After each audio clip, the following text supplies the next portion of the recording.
Hello, everyone. Good morning or afternoon, depending on where it is that you're joining us from. First of all, we hope that you, your family, and your friends are all well and healthy in these difficult times. Thank you for joining us and welcome. We're following up on our continued series of webinars that we've held on a weekly basis. And this time we'll be talking about the Mexican tax and regulatory environment for the digital platforms that operate or have ties in Mexico. With that, let me introduce my colleagues that will be joining us. From Dentons, we have Sergio Legorreta, who is a good friend and for many years and is a partner at Dentons. He currently leads the IP and venture technology practice in Mexico and is the co-director of these practices for Latin America and the Caribbean, working with a lot of social networks, digital platforms, e-commerce, telecom, and a lot of other big players in the industry. Thank you, Sergio and Dentons, for joining us. From SKATT, we have Vivian Belonzaran, who is a tax partner in the Mexico City office. She has a very broad tax consulting and international tax experience, which has allowed her to also build a solid reputation in tax compliance services due to her analytical, detail-oriented, and technical approach. She works a lot with multinational clients with presence in Mexico. Also, we have Cesar Gámez, who is also a tax partner, but in the Guadalajara office. He has focused a lot on tax consulting and tax compliance. And if I'm not mistaken, his interest in the digital economy and the taxation issues related to that economy have led to him even working on his doctoral dissertation on that. So that's very interesting. And finally, but possibly not least, Rodrigo Covarrubias. I'm also a tax partner in the Mexico City office. I'm mainly focused on international tax issues, consulting for both multinational clients doing business in Mexico and Mexican companies operating abroad. And I have been pretty involved with the BEPS actions and their implementation in Mexico. And I've had the opportunity to participate in other conferences similar to this one, both in Mexico and outside. So with that said, and thanking everyone for the time, we will get started. Just a small note, please. We would very much appreciate if you could keep your microphones on mute and your webcams off. Of course, the system is already programmed that way, but we would appreciate if you could keep them that way so that we don't have any bandwidth issues. So the agenda, everything we'll be going over today, basically we'll cover the background on the digital economy. Most of you are pretty much aware of what has happened at the level of the OECD, but we will be giving a brief introduction as to what Mexico has taken as a stance, what's led us here, where we're at. We'll be talking about the regulatory environment for digital and technological platforms. And then we'll be entering into quite a few details of the practical and technical issues and considerations related to the new income tax and VAT obligations that are part of the Mexican tax reform that was approved for fiscal year 2020 and actually in effect and applicable as of June 1st of this year. So with that, I'll hand it over to Cesar, who will tell us a little bit about the background.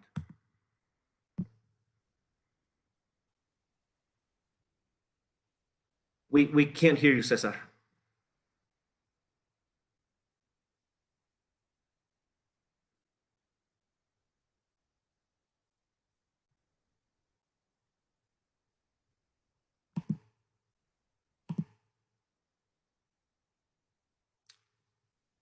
Cesar? We apologize for the technical difficulties.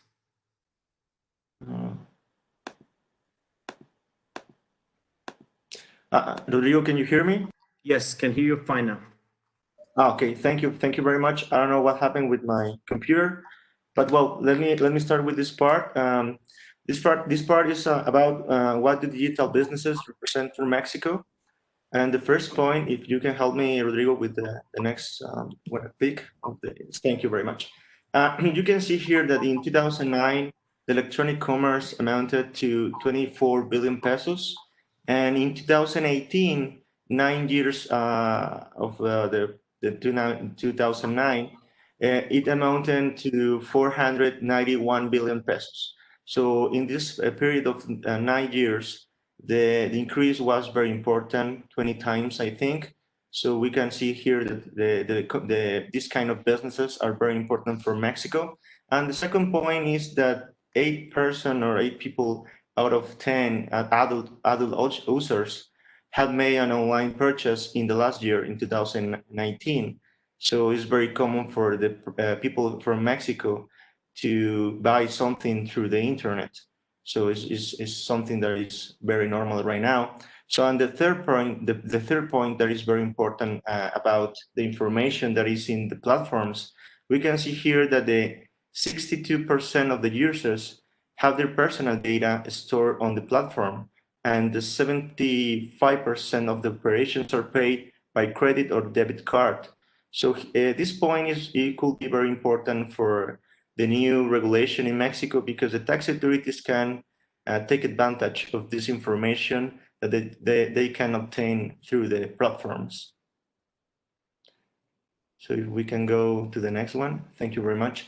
So I think everybody heard about this acronym that is regarding the, I think some of the most important technological companies in the world.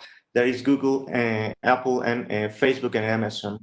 Those companies, I think, were object of the analysis of the OECD. So we can say that those entities or those companies are part of this new fiscal issue. So thank you very much. And you can see here this study from the OECD. There is BEPS, that I think everybody heard about it. It's based on original profit shifting. And regarding this study, we can see in the next slide that the OECD determined 15 actions regarding the issues about BEPS. And the first one is the digital economy. And we can say about it that is, I think, the most important topic in right now in the world, because all the actions are regarding or on a certain point link with the digital economy. So this is the topic that we are going to discuss in this presentation about the new tax regulation in Mexico. So if we can go to the next one. Yeah, so here there is a small or a brief resume or summary about what has been the road to get to this problem. In 2013 to 2015, this analysis from the OECD, that is the BEPS study, and the second step was about the unilateral solutions that were in 2016 to 2018. And in 2019, as many of us heard about it, the unified approach proposal from the OECD that is regarding 2 pillars and is right now part of the discussion. And the last point is in 2020, this year, the idea is to get one solution agreed by the OECD and all the parties involved in this issue. Thank you, Cesar, with that, which is a very helpful background. We know that the digital economy issues are basically, the main discussion point on the OECD BEPS report in this action, and they've actually expanded to the other action items, which has led to precisely, a solution needed to be, adopted, and we will have to wait and see as to what approach is the best one. So with that, we're going to take a little bit of a detour from the tax side, and I'll hand it over to Sergio, who's going to tell us about what the regulatory challenges, what the environment is in Mexico for these types of businesses in the country. Sure. Thanks a lot. Good morning, everyone. Thank you, Rodrigo, Cesar. Thank you for the invitation to join this webinar. Thank you to the SKATT team. So we'll talk now about some of the regulatory challenges and kind of try to tackle what the current trend is for digital platforms. So what we see on the screen right now is a chart that you might have seen elsewhere, which is something that a fellow by the name of Tom Goodwin tweeted a couple of months or actually years ago. which is just kind of an eye-opener on the situation that we're facing right now with disruption and this new economy. So we have Uber, for example, which is the world's largest taxi company today that currently owns no vehicles. And of course, we could qualify that because as business models have evolved, we see now that several of the mobility platforms indeed now own and are shifting into owning some of the vehicles and having some control on the assets. But for the most part, what we can just generalize is this first disruption was in this transportation company not owning cars. The second one being Facebook, which is the world's most popular media owner, creating no content. And again, with a big qualifier, is that is changing now with products like Facebook Watch and others, where indeed Facebook is now generating content or might generate content.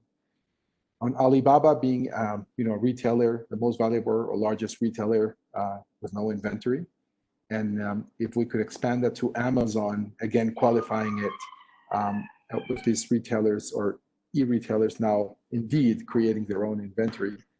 And last but not least, we have Airbnb with it being the world's largest accommodations provider, owning no real estate. And now, again, with the qualifier, Airbnb now expanding to the experiences side of business. But for the most part, this chart gives us an idea on where disruption is going, or actually where it started. Can we move to the next slide, please?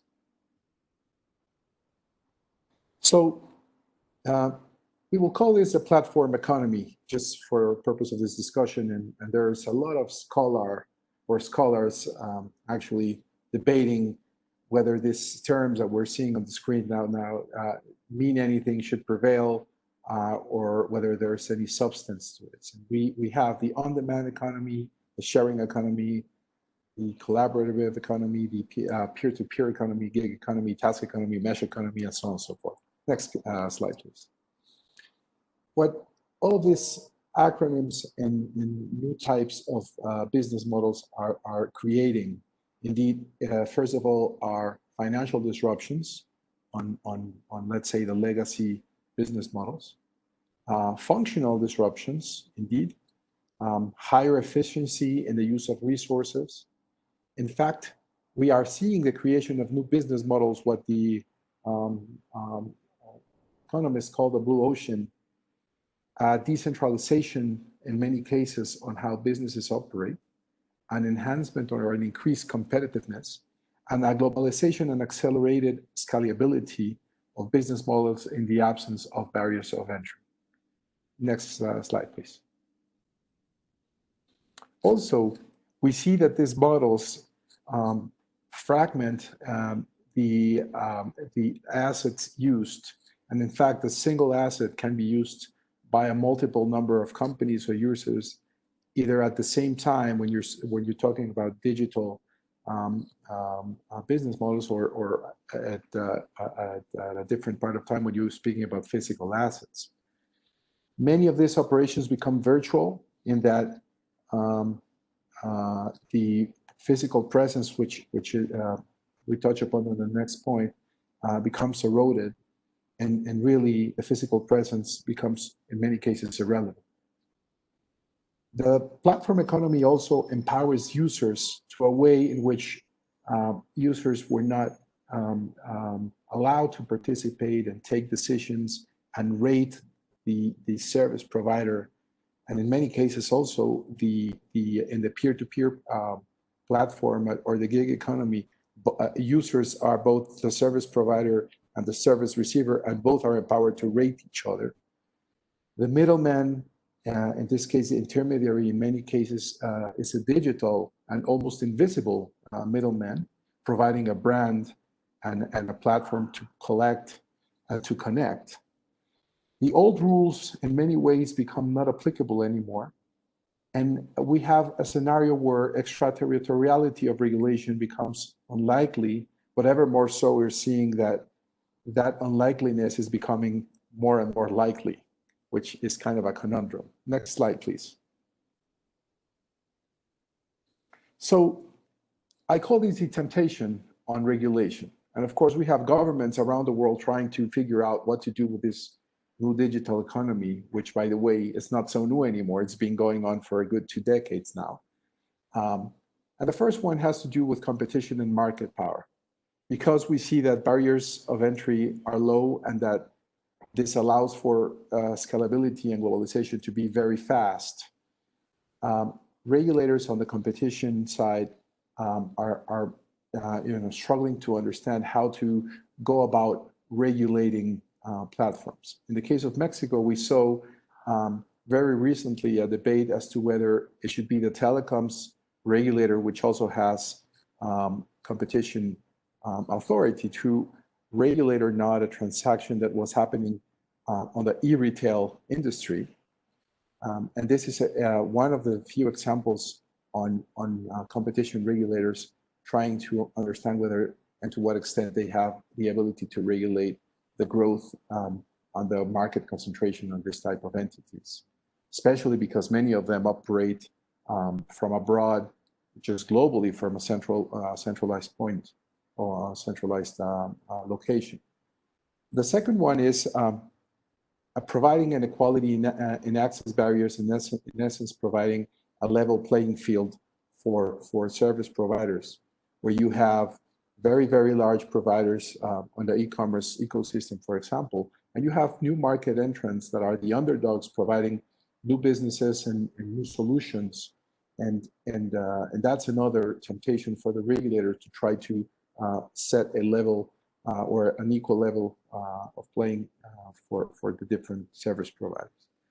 The third one is functional organization, and we're seeing this very actively on the mobility industry, for instance, where you have mobility regulators trying to step in and regulate and even kind of micromanage how many of these companies organize and function, even at the municipal or local level.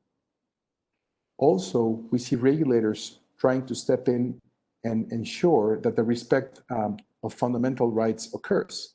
And we see this on social networks, for example, with the issue of freedom of speech, for example. And we're also seeing that very actively in debate, even with governments and with presidents of countries battling some of these networks regarding fundamental rights and the debate thereof. We will hear a lot of taxation after my presentation with the great friends from SKATT about VAT and income tax and aspects that are generating on how the governments are trying to take or have a piece of the action, so to speak, or a piece of the pie when it comes to taxation and the income that's generated there and the revenue. But also the regulators are trying just to exercise their powers. They have the powers, constitutional or otherwise, and they're just trying to, exercise the powers for the benefit of regulation and from their own perspective. Consumer protection is another one, and the use of infrastructure. And here I'm just going to stop for a second to explain how many of the owners of the transportation infrastructure at the telecoms levels, the carriers, which used to be the main players on the technology industry a good decade ago, today they're claiming the right to, in a way, benefit from all the traffic that is sent to and across their networks for all sorts of services and trade and streaming that happens and occurs above them. So this is the overall temptation of regulation. Next slide, please. Let's go over a few case studies now, what could happen with over-regulation. And on the micro-mobility sector, for those of you who have followed this happening, clearly, from our perspective, the Mexico City government over-regulated and tried to micromanage how this happened. And here's a tweet, a very recent tweet from a fellow called Javier Treviño, which could just very, very clearly exemplify how in 2 years that the boom started on micromobility, you could see all those companies in red virtually having disappeared from the Mexico City micromobility ecosystem. Many of these were ride sharing and asset sharing models, and some still doubtful as to whether they will continue to operate. And when you see in green the government subsidized entity having survived. And this is one of the clear examples on how an overregulation can have a negative effect on an industry as a whole. Next slide, please. Here's another, a bit more distant example on the negative effect of overregulation. And here, what we see is Sirius XM, which those of you from the United States and perhaps Canada might be a bit more familiar with. And it is the result of a merger between two satellite radio providers, Sirius on the one hand and XM on the other side, that merged and became a very large and successful provider of satellite radio services. This company today has over 30 million subscribers in the United States. So can we go to the next slide, please? When you compare the 30 million subscribers in the US to the 26 million subscribers that Spotify currently has in the US, you can tell that both companies have a very comparable size in terms of the amount of paid subscribers. Now, what does this has to do with Mexico, for example? Next slide, please. It so happens that over a decade ago, a regulation was enacted in Mexico that still indicates that subscription-based radio cannot include advertising and may only transmit music. This effectively cancels the possibility or the ability for Sirius XM or any other subscription-based radio to make a business model based on advertising. So you can only transmit music and then rely on your subscriptions, not on advertising. But then it says the reception of the signals can only be done on fixed devices, which is kind of a contradiction to what satellite radio is all about, where you can listen to the radio on your car, on your truck, on your boat, on an airplane. And therefore, the existence of this provision in Article 12 of the regulations to subscription television and radio canceled the possibility of an entire industry from existing in Mexico. And as we saw in the case of the United States, where you have a comparable size of Sirius XM and Spotify, in Mexico, we never got to see Sirius XM, even though the satellites that provide the services do have a footprint and could actually be providing services into Mexico. The next slide, please. So let's now analyze the case of subscription-based television.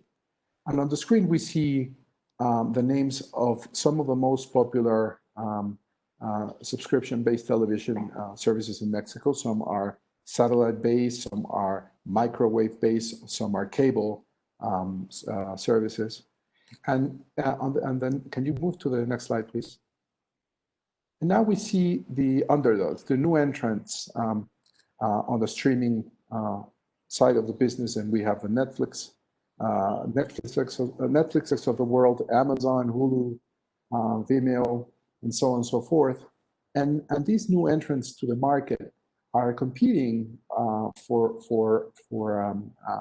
attention of the users that want to see high quality content on their televisions. Next slide, please. Well, it so happens that in September of last year, Senator Monreal of the Morena party in Mexico presented a bill to amend the value-added tax law, and we might hear a bit more on that later, and the telecoms and broadcasting law. And then on March of this year, the draft bill was approved in commissions of the Mexican Senate. It has yet to be voted in Senate and thereafter in the Chamber of Deputies, but so far it's already been approved in commissions at the Mexican Senate. And as we're going to see in the next slide, what's dangerous about this initiative is, first of all, it requires for all of these new entrants, the streaming platforms, to obtain a license to provide the service in Mexico, even if provided from abroad.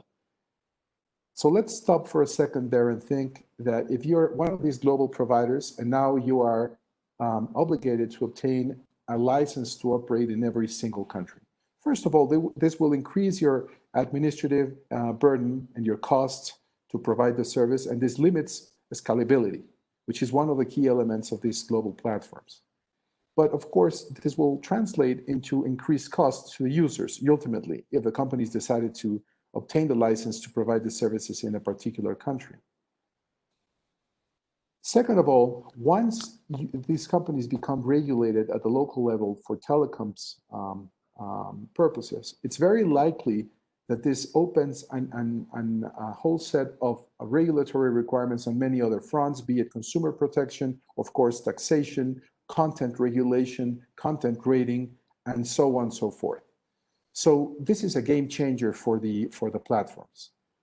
The platforms are now subjected to rules, which, by the way, some of these rules do not apply to the incumbents, but apply to the new entrants. And this will make it even more costly and complicated for the companies to operate, whether they will decide to operate in Mexico or not, or whether they will decide to leave the country, as it has happened in the micromobility industry, is yet to see. This is a very large business opportunity for many of them. Some might decide to stay. Next slide, please.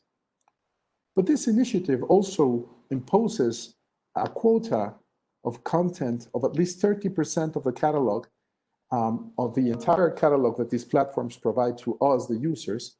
30% or more has to be formed by Mexican content produced by third parties.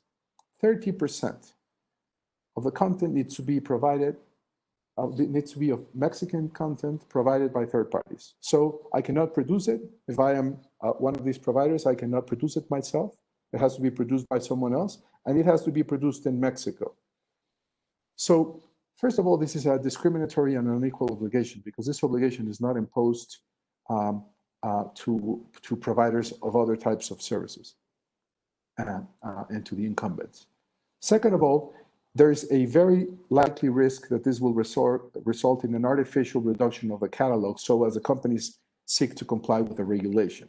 So the first effect will be a negative impact to consumers, because now, instead of having the 100% catalog, we're going to have an artificially reduced catalog with less options, just for the sake of complying with the obligation of having Mexican content. Now, if the ultimate objective were to be for the local content production industry to grow, that would be probably a viable solution. First of all, if this were to be implemented over time, and if this mechanism was paired with incentives to foster local production, which currently not only are very low to non-existent, but are in the risk of disappearing with some other initiatives that are underway by the federal government. So there is a disconnect on what's been trying to be achieved by the federal government and the party in control. And of course, this ultimately also has a risk of a price increase to the users in Mexico. So I just wanted to paint kind of a scenario on what's happening at the moment and what the risk of over-regulation can happen before we move on to the taxation discussion. Thanks a lot, Rodrigo. No, thank you, Sergio. It's very interesting because on the one hand, you have, the explanation of all the disruptive models and how that's going to play for tax purposes, which we're going to get into a little bit here. And on the other, the regulation side, it's going to be very important to keep an eye on that and how it evolves in our government, because in the end, as you mentioned, over-regulation can prevent the investment from coming or staying in Mexico, or make it in what possibly could be the best case scenario, make it more expensive, affecting just in the end the Mexican people, right? Correct. That is correct. So with that, we're gonna start talking a little bit about how these disruptive models come into play from a tax perspective, what the Mexican government has thought of so far, what the reform effectively entails, and for that, a little bit of an introduction to the tax side. I'll hand it over to Cesar. Thank you, Rodrigo, and thank you, Sergio, for your explanation. Well, here we can see there is the digital business models that the OECD identify in the analysis that they did, In this first one is the electronic commerce. There is I think the kind of digital business. The second one is the payment services as PayPal. The third one is about the app stores. The fourth one, it is online advertising. The fifth is the cloud computing. And the sixth one is the high frequency negotiation. And the last one is about participatory network platforms. So what is the important thing here in this seven kind of different digital business?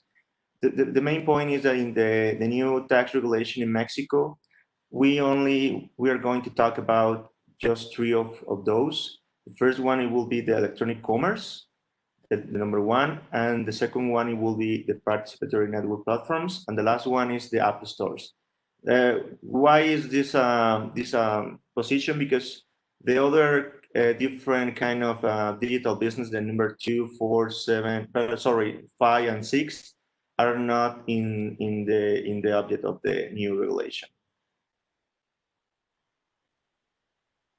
So here we can see what is the kind of different relationship categories, and the first one is the B2B, the second one is B2C, the third one is C2C, and the last one is B2G.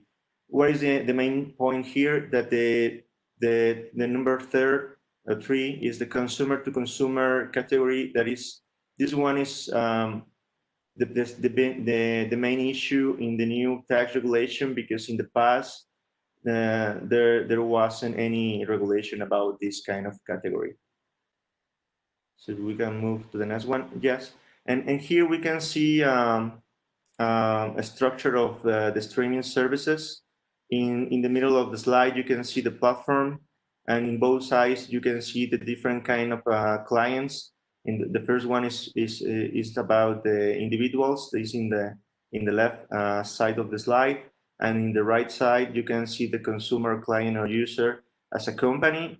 And where is the difference between those? Because if we can talk about the company in the case of the VAT can take the creditable VAT against the VAT in charge.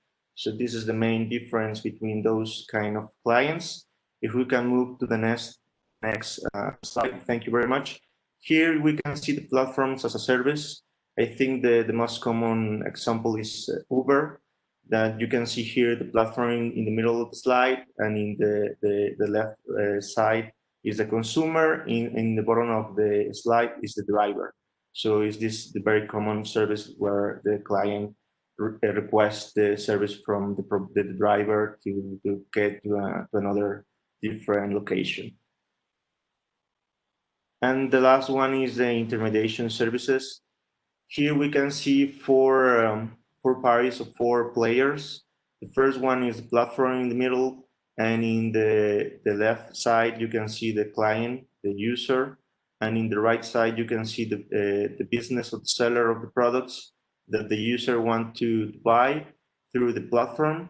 And in the bottom of the slide you can see the delivery service that is that will be provided from individuals that they have to take the products from the business and to deliver to the consumer in this transaction. So here is the main point of this, because it depends of each player, will be the different kind of consequences in the tax new regulation in Mexico. Thank you very much, Cesar, for that brief overview. I think it's important to mention that despite where we're at the OECD level, and with the whole BEPS discussion on how digital industry companies could or should be considered, maybe considered to have to pay a fair share of taxes in each country, depending on the different approaches taken by the OECD. Of course, it's important to mention that in the case of Mexico, the reform didn't focus on that. It's not a reform that is aimed at the digital platforms paying income tax on their profits or on their revenues in the country. Rather, it's an attempt by the Mexican government to close out certain tax collection deficiencies that it had, mostly because of the C2C economy, because of the lack of possibilities that it has to actually go out and collect the taxes from all individuals that are in the end the taxpayers, depending on income tax or VAT, as users or as sellers. So with that said, we're gonna move on to a brief explanation of what the reform entails, and then we're gonna discuss some of the practical issues that we've identified. It's important to mention that this, as we mentioned in the beginning, it has already been effective as of June 1st, and the timelines are going to be important here. So the first portion of the reform focuses on the fact that the VAT as a territorial tax and an indirect tax is levied on the rendering of services that is carried out in Mexico. So therefore, a new assumption is created in the law to create a new triggering event, which is non-resident platforms now have to collect and pay the VAT on the digital services rendered to recipients in Mexico. Now, this involves a definition that is structured in different levels, but by definition, it has to be a service that is rendered through an application or a digital format through internet or another network. It has to be fundamentally automized, requiring minimal to no human intervention, and a consideration has to be charged. It can't comprise, services that are free of cost, because then no VAT is actually triggered. Now, the definition of digital services includes different subsections, which list the different situations that could be treated as digital services. And the biggest one, the main one, is the download or access to images, movies, text, information, audio, video, and others. It accepts books and magazines, but this basically is aimed, and based on the legislative intent, they were pretty clear on that it's aimed at the streaming services. It also comprises the intermediation services, online clubs and dating pages, remote education or tests or exercises. And the last level of the definition to be considered to be subject to tax is that the users must be in Mexico. That's defined as the user having a domicile in Mexico, and that's what it reported to the platform when it subscribed. It has a Mexican IP address through which it accesses the platform, or a telephone with a Mexican country code in the country also informed to the platform itself. So with that, we have that, traditionally a foreign platform would be providing the digital services to the user in Mexico and just charging the consideration directly. Now it has to, in addition to that, it has to issue an invoice, and it has to shift the VAT, which means that it effectively has to include it in the invoice, add it onto the price, and collect it so that it can then go ahead and make the payment to the Mexican tax authorities. Which platforms does this affect? As we mentioned, the definition of the digital services is pretty broad, so we have to be very careful as to what is actually included on that. We can see that streaming was a direct aim of the Mexican government. Platform as a service could be as well, and eventually there could be others. Okay, so it's very important to identify what the type of services, what their nature from a legal and Mexican tax perspective is, and therefore identify whether or not we fall within this new assumption. As we mentioned, basically, once they are deemed to be rendered in Mexico, these digital services, the platform then has the obligation to register and obtain the tax ID. This has to be done by June 30th. As we mentioned, the effective date of the reform is June 1st. So that means that they had the obligation, as of June 1st, and they're given a 30-day window to register. They have the obligation to shift the tax, and they have to collect and provide information on their transactions and their users on a monthly basis. The first one should be due on July 10th. As we mentioned, it has to compute, collect, and pay the tax. There's a possibility for the foreign platforms to pay the tax and compute it in their functional currency, which means that if they're collecting in Mexican pesos, they could have a big functional currency and foreign exchange risk there. They have to issue invoices. These can be simplified in PDF format. They don't have to follow the Mexican very complex tax compliant digital invoicing system, but it does have to contain very specific information that has to be detailed in that invoice, such as the VAT that is shifted, broken down from the sales price and the collection, and information on the user, and its tax ID and domicile and so on. It has to appoint a legal representative and a domicile for tax purposes to hear and receive notifications and communications, and to verify the compliance of the digital platform for Mexican tax purposes. It has to obtain an electronic signature. This is necessary, of course, in order to be able to file returns. The returns are due by the 17th day of the following month in which the tax is determined. So the first one should be due on July 17th. And they have to identify and detail the activities that are subject to VAT versus those that are not.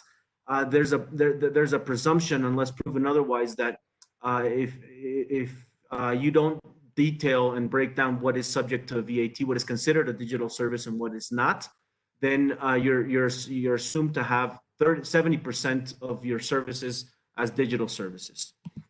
As we mentioned, this is effectively, it's a shift in how the VAT has been handled, because as a territorial tax, it's traditionally been the importer, the Mexican user, that is considered to be the one triggering the tax.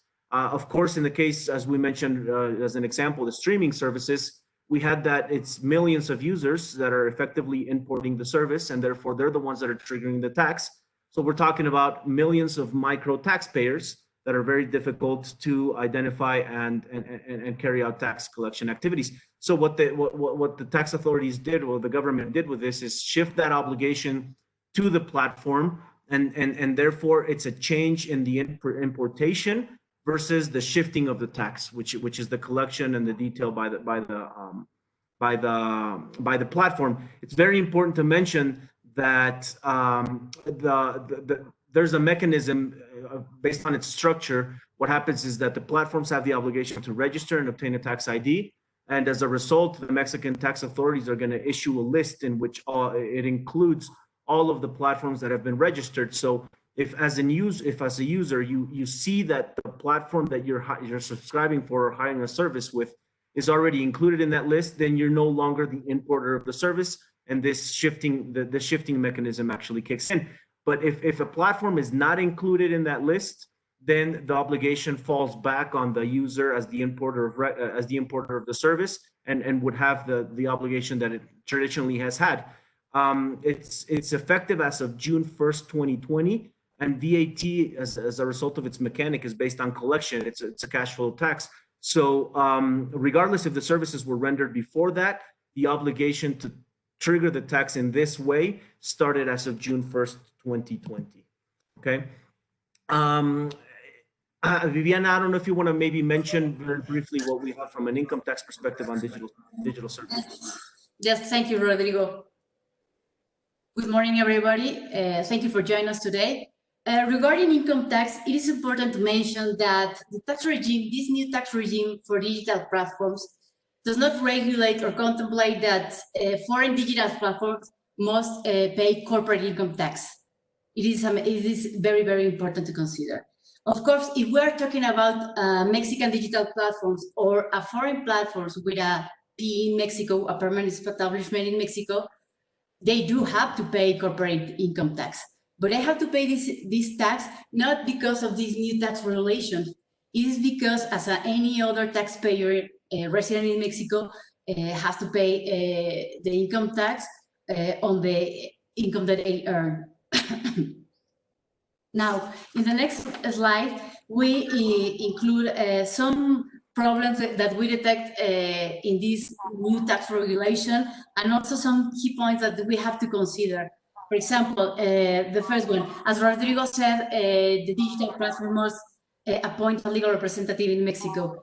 Who can be appointed as legal representative? A company, an entity, a legal entity, or an individual? Rodrigo, if you want to.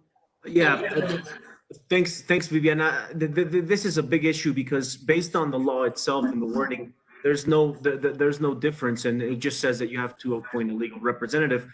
However, looking over the practical aspects of it and the forms that have to be filed and the requirements that are issued by the Mexican tax authorities on that, it seems that their thinking is that they should be Mexican individuals and not companies. However, this should be analyzed on a case-by-case basis. Correct. As we mentioned previously, the obligation started as of June 1st, regardless of when the service was actually rendered. and therefore, as of that date, the platform is already accruing that obligation that it's going to have to start filing, starting in July. But as we mentioned earlier, the way it's structured, there's a very interesting play between that list and when it's importation and when it's not. Of course, we have a 30-day window between when the actual services were considered to be falling under this new structure and when the platforms are registered. So what happens in the meantime? I don't know, Vivian, if you want to talk about that, and what happens even if after you've been registered or a platform's been registered, then the Mexican tax authorities may or may not include you by whatever reason it may be. But what happens if you're not included in that window? This is something that is not regulated in the tax provisions. So the clients of the user of the platform will be obliged to pay the taxes that are charged by the platform. And sorry, and in this case, we believe that this regime may apply, if the platform can demonstrate that it's already registered, unless is not already published the list with the platforms. Yeah, thank you. As we mentioned previously, the definition of digital services itself is key. We think that this is the first and foremost, aspect that has to be looked at, identified by each type of activity that is carried out. Also, there could be a foreign exchange risk depending on it's an option to pay the taxes in functional currency. There's an administrative rule that was issued that allows that, and it allows the platforms to pay through the different bank accounts that may be opened by the Mexican government outside of Mexico. Unfortunately, this hasn't been detailed any more than that, and we believe that those accounts aren't really operative yet. But eventually, if that option is taken, then there could be foreign exchange risk. Vivian, as you mentioned previously, this doesn't deal with income taxes, as we mentioned also in the beginning. The reform itself doesn't deal with what the foreign platform should be considering as income tax in Mexico or their actual revenue. They have said in the past that they are looking forward to doing that in the near future. But what happens in the meantime? What would you say about the PE risk? With just mere compliance of this old tax regulation by the foreign platforms, they do not create a permanent establishment. But it is very important to review all the activities that are performed by the platform in order to review if there is an exposure of creating a permanent establishment in Mexico. For example, we have to review all the agreements with all the parties that are involved in the transactions, or maybe we have to review the powers of attorney that were granted in Mexico. And it is something that is very important. I just want to clarify that due to this tax reform, the platform do not create a permanent establishment, but these depend on the activities that they are performing. Great, thank you. So it's going to be very important for digital platforms to really, nail down the analysis and be very, very detailed on it, because of the fact that they're registering for these purposes. The Mexican tax authorities do have them, within their reach now, and depending on their business model and what activities they're carrying out and the positions they've taken in the past, they could have some sort of level of a permanent establishment exposure. So that's going to be very important.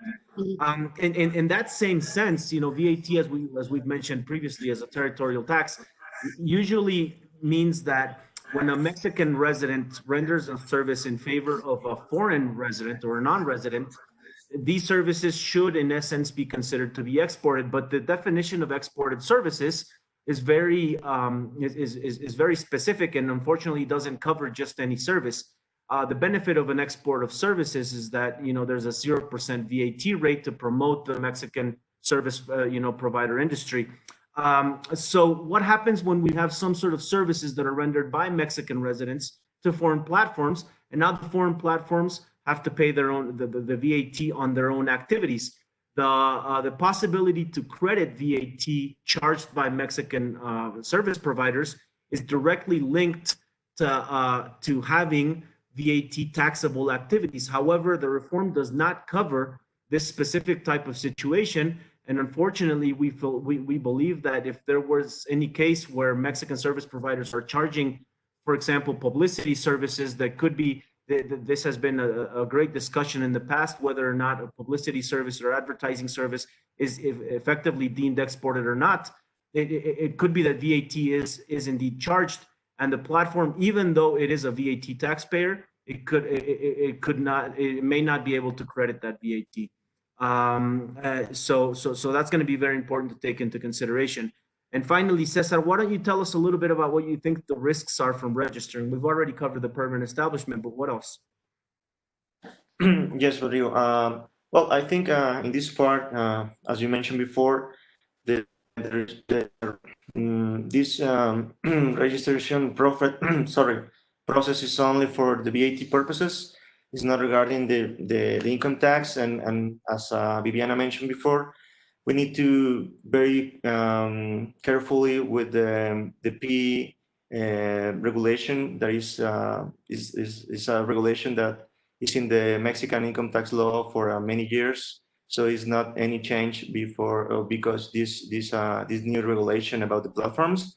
So I think it's only for the purposes of the pay the VAT, or in the other case that we are going to mention after this slide is about the intermediary services.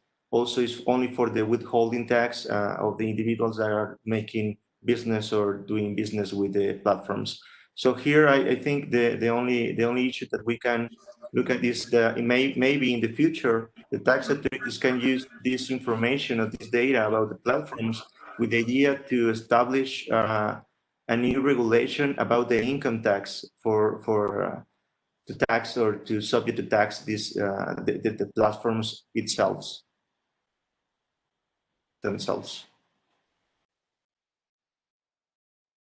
Potential risk, and in addition to that, thanks, Cesar, I think that there could also be a potential risk in what the Mexican government does with the information on both the platforms and its users. So there could be an issue there as well.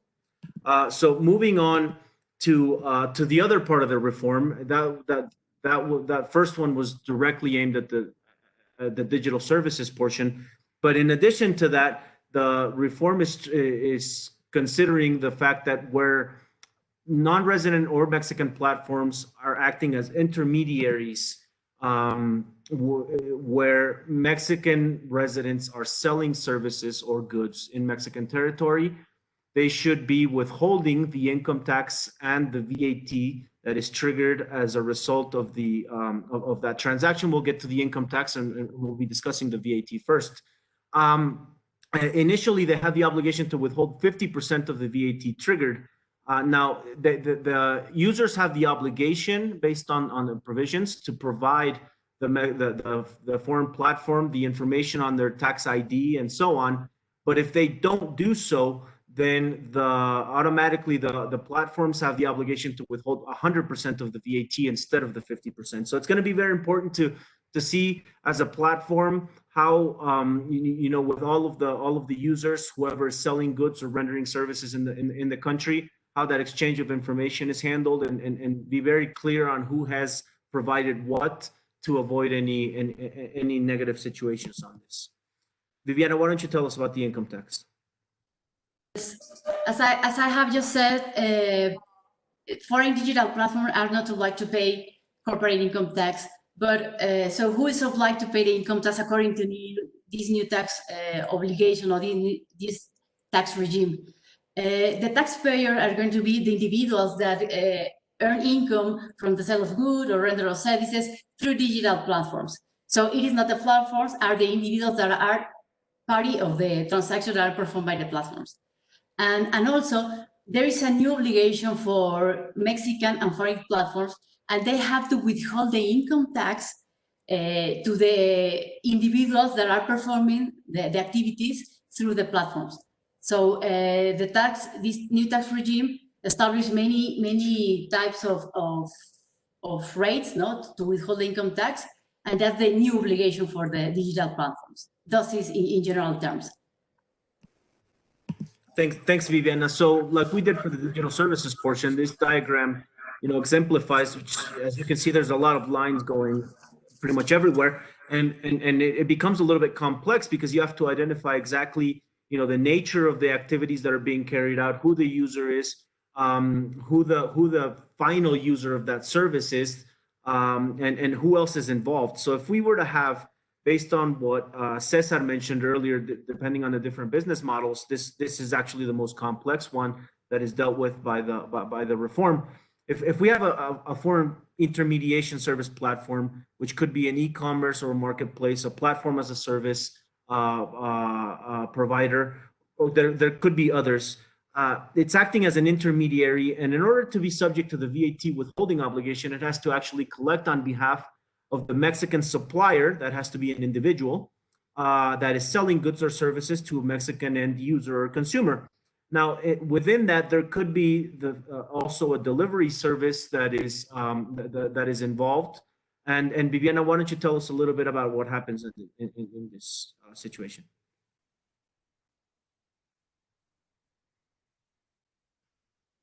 I think you're on mute, Viviana. Sorry.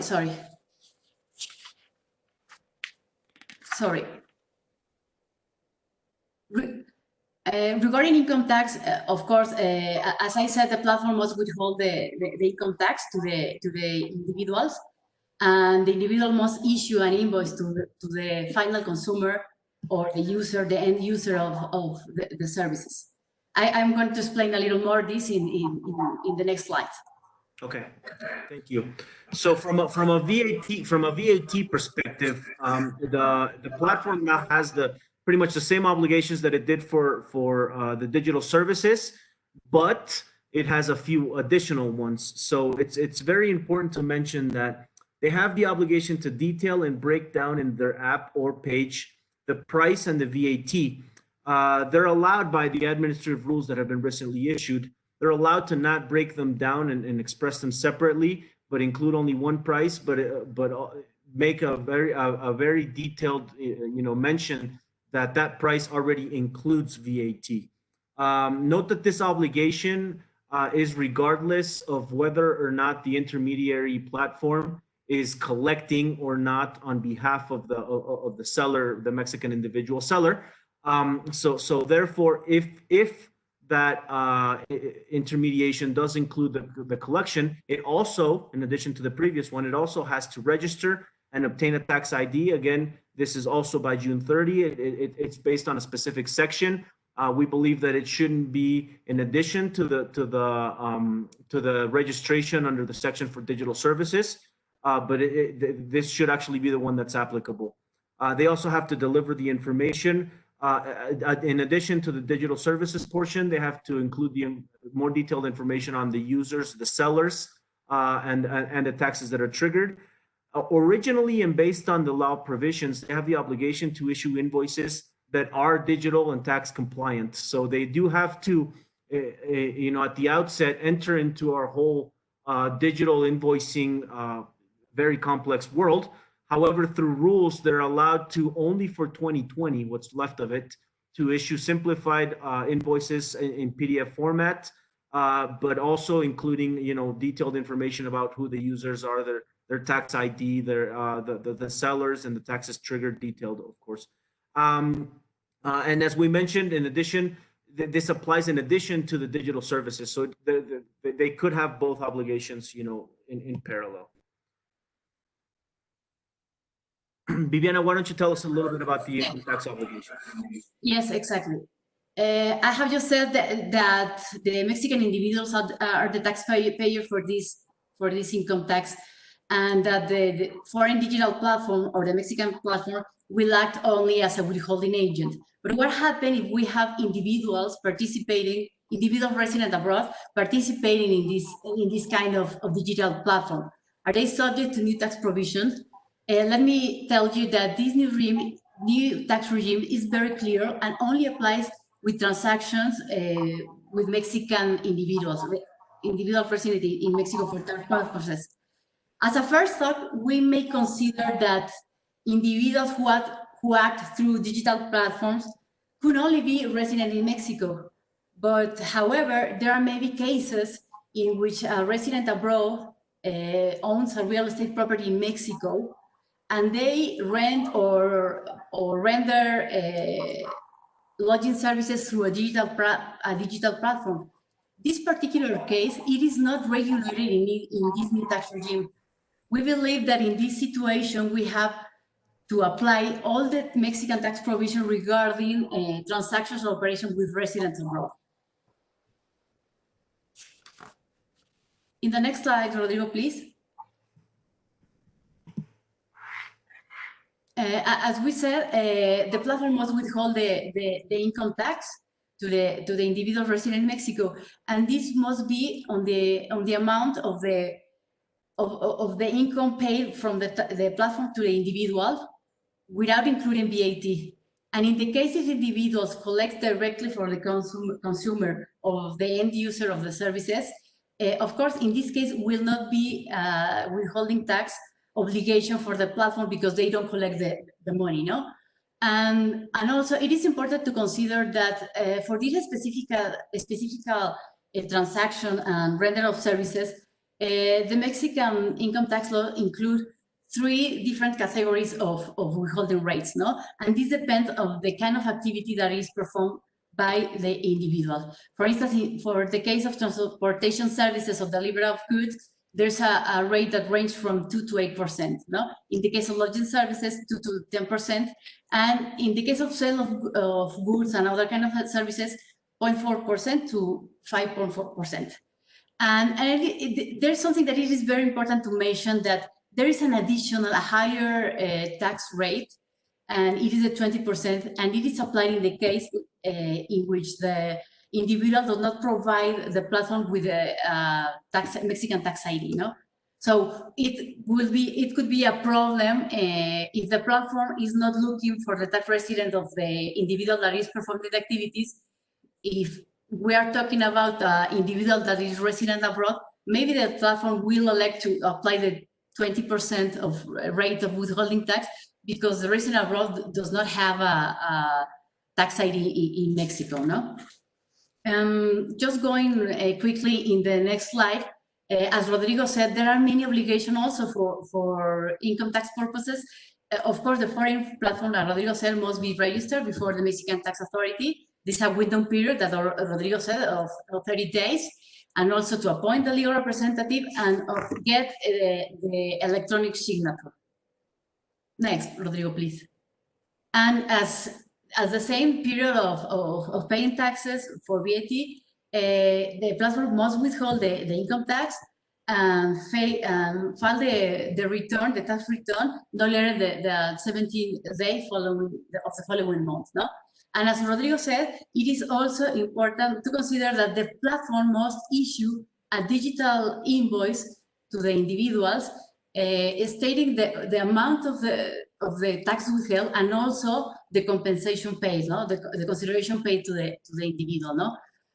In order to issue this digital invoice, it is mandatory to issue the tax receipt, considering all the guidelines that regulate in Mexico the digital invoicing. So this could be a little difficult for foreign residents. So that during 2020 there's an option to issue this receipt using a simplified tax receipt, no? So this is important to consider. Another obligation is that on a monthly basis, the platform must share information to the tax authority regarding the individuals that are acting through the platform. They have to provide tax ID, the domicile, the amount of the operation, and many information to share with the tax authorities, no? And this is very important to gather all this information, because it is necessary that the platform collect all this information and will be part of the accounting records in case the tax authority make a review of the compliance of these obligations, no? And finally, in the next slide, I would like to mention that what happens if the platform does not comply with all these obligations if the platform does not register before the Mexican tax authority, nor withhold the income tax or the VAT, as Rodrigo said, it is important to consider that according to with our federal tax code, there is an obligation in case that for withholding agents or persons that are required by the law to collect taxes from taxpayers, they are jointly liable with taxpayers if up the amount of this contribution, if the individual in this case does not pay taxes. No? So we have to consider this risk. And also, of course, there are penalties, no, if the platform do not comply with all these obligations, no, about registering, about filing returns, and paying taxes. Thanks, Vivian. That's actually very important because that joint liability issue could eventually, subject to a detailed analysis of each case and how the powers of attorney are granted and everything, but it could eventually be extended also to that legal representative that is appointed in Mexico, right? So that legal representative initially, based on the VAT law, which is the root of that obligation, says that it has to be for receiving notifications and appearing before the Mexican tax authorities, and it seems to be more of a formal nature. But it also says that it has to verify the compliance of the tax compliance by the platform, and that's the one that is in the tax authorities' records. So it could be that the Mexican tax authorities also consider that joint liability applicable to that legal representative, which, as we mentioned, there's an issue also on whether it can be an individual or a company. So with that, based on what we've seen and everything we've discussed, we've already talked about the issue and the legal representative, and as we mentioned, this reform is aimed at the tax collection problems and deficiencies that have been faced by the government with regards to Mexican individuals. However, how does that play, Viviana? Because particularly in the VAT portion, there could be a little bit of a different issue in the income tax portion, but it says it just makes reference to individuals that sell goods or render services. Can this also apply income tax and VAT to non-resident individuals? The tax regime for income tax purposes is clearly applicable only for Mexican individuals. But as I said, it is possible, that non-residents interact with the platforms, and use the services of the platform to provide services to Mexican consumers. In this case, we need to apply or to look for the provisions that are applicable to non-residents. Okay, and that's very interesting, because if we have, for example, a non-resident that is leasing real estate located in Mexico, that's Mexican sourced income that's subject to a withholding. So is that platform going to be obligated to look at that withholding or not? It is not clear. This is something that the tax authority must clarify. But if we see the tax provision for foreign residents, the one that it is paying the consideration is obliged to withholding the tax. Okay. So they foresee this provision in these terms. Okay. Thank you. Now, we've talked about what the definition of the digital services is and the nature of the transaction and everything in general. But in the case of intermediation services, which are included as part of the definition of digital services, when we're talking about the intermediation services, how can we identify what has to be considered as intermediation services? Can we look at the name of the agreement if we have a different type of agreement, an advertising agreement or a marketing or sales commission agreement? How do we know, Cesar, if we're subject to these obligations as an intermediary? Yes, Rodrigo, thank you. I think that is a very important issue that we have now, because the regulation is not clear at that point. So there are many different kind of ways that you can use I don't know, the agreements with the platform to try to change the way that is considered for the parties. So yeah, I don't know, we need to look at very deeply the documents of the agreements to be sure if this intermediary new regulation is applied for those kind of activities, because it's not that clear. It's very general, rule in the tax regulation in Mexico. So maybe we can use I don't know. One example is when individual is using a company for the purposes of to hours to represent this individual in the way to I don't know, to let another person to use the I don't know, a building or a house or something like that. So it depends of each case that we need to look at the agreement and to be sure if this new regulation is enforced for that kind of business. Yeah, we have to be very careful on analyzing the nature and the role that that platform is actually, undertaking as a platform. What it's actually doing on a day-to-day basis, and not just the agreement, but the substance as a whole. Again, as we mentioned, there could be an issue with a functional currency, but before that, there could be different situations where the platform has different users that are registered and are the ones that in the platform's eyes could be seen as the ones that are actually rendering the goods or selling the services. I think one example could be, in real estate transactions, it's very common in Mexico to have a real estate manager or commission agent intermediary. And the platform may only be looking at directly a company. So I think it's very important to also make note of the fact that the obligations and the tax reform covers the situations where individuals are the ones that are rendering a service, whether it's a lodging service, a transportation service, or anything else, or the ones that are selling the goods. So we have to look at who has legal title, who has the legal right to actually sell, to actually provide a service. And we may have to look through the person that is the front face or directly registering with the platform to identify what obligations may be underneath that in the underlying transaction. And of course, as we mentioned previously, there could be joint liability issues, as Viviana mentioned.